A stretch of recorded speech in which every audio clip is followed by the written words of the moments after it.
Io parlavo con gli amici, scherzavamo fra di noi.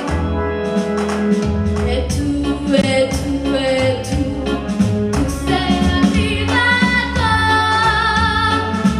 m'hai guardato e allora tutto è cambiato per me. Mi sei scoppiato dentro il cuore all'improvviso, non so perché, all'improvviso.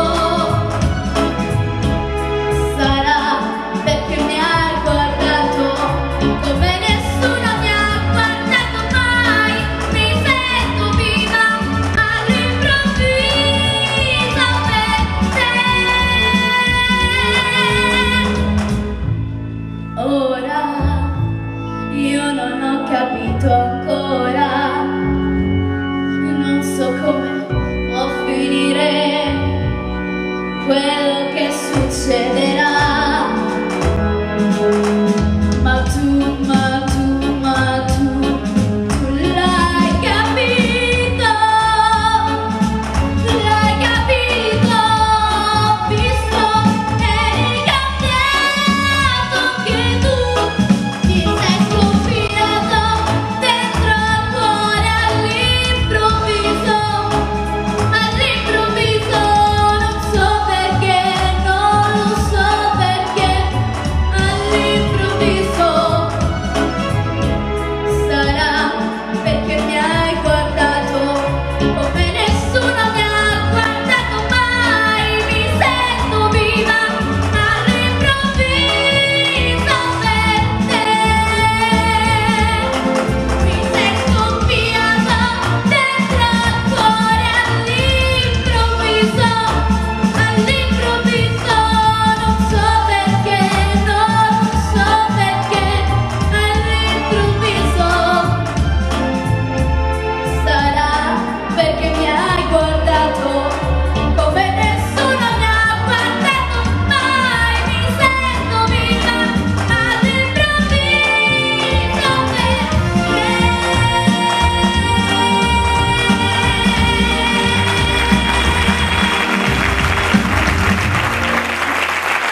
che voce splendida, complimenti Vittoria, ci mettiamo di fa così, non veniamo impallinati per quanto concerne le fotografie e le riprese televisive. C'è anche una troupe di Teleagras che sta riprendendo la serata, ringraziamo anche loro per questo prezioso lavoro. E allora, 11 anni, una voce possente la tua, cosa posso dirti? Manda un messaggio di 1 minuto a questa platea, ti lascio libero, quindi un tema a svolgimento libero. Io vorrei ringraziare i miei genitori e la mia insegnante di canto Maria Angela Rizza, perché mi hanno sempre supportata in tutte le esperienze che ho fatto e hanno sempre creduto in me. Grazie, auguri e complimenti. Grazie. Allora, grazie Vittoria. Adesso veramente c'è la chiusura del sipario e ci sarà una piacevole sorpresa. A dopo.